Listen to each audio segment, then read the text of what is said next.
David Wright. I work for the Iowa Soybean Association in Ankeny, Iowa. All right. So here in Iowa, we've noticed it and have heard a lot of talk about sudden death syndrome in soybeans. That's correct. That's a soybean disease that has become very problematic this year. It's the result of the excessive amount of water that we farmers had this spring. It's a soil-borne fungal pathogen.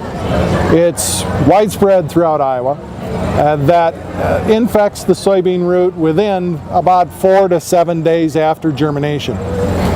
It stays within the root and the crown of the soybean until the soybean starts flowering. Then it sends out a toxin into the plant that kills the vegetative tissue very, very quickly. A lot of problems in Iowa this year. A lot of fields that are not infected.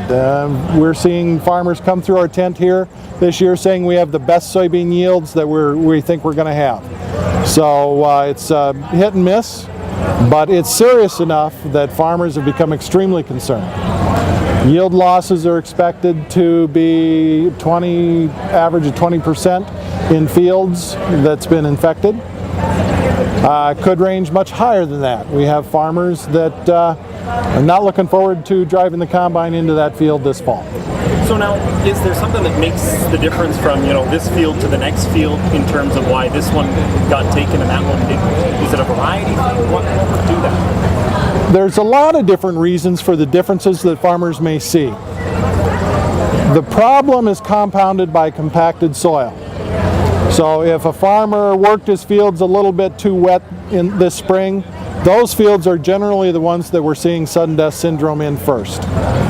But there are differences in soybean varieties. A lot of varieties will have what we call partial resistance. And that's why you'll see maybe a field here where the soybeans are nice and healthy, and the other one over here is gone. There is no true resistance or immunity. So every soybean variety out there that we know of is susceptible. The level of susceptibility depends on a lot of different things that we've talked about. Early planting, excess moisture, compacted soil, those types of things. Any way you can manage it then going into next year? Great question. Best way to manage it is, number one, choose a high-yielding variety for next year with good agronomic scores to sudden death syndrome or any other disease or insect problem that the producer has. Number two, make sure that when you plant that you have a good dry seedbed. Break up any areas of compaction in the field because that will certainly promote it. If you have fields where you know you have soybean cyst nematode, make sure your varieties are resistant to SCN because the two do go together. And where you have areas of SCN and sudden death syndrome, you will see much worse symptomology of sudden death syndrome. Now, one of the things that I heard around here, and I don't know if there's truth to it, is the only real way to get rid of it is to plant corn 2 years in a row and go back to beans and it won't exist in the soil. Is that true? Not true at all.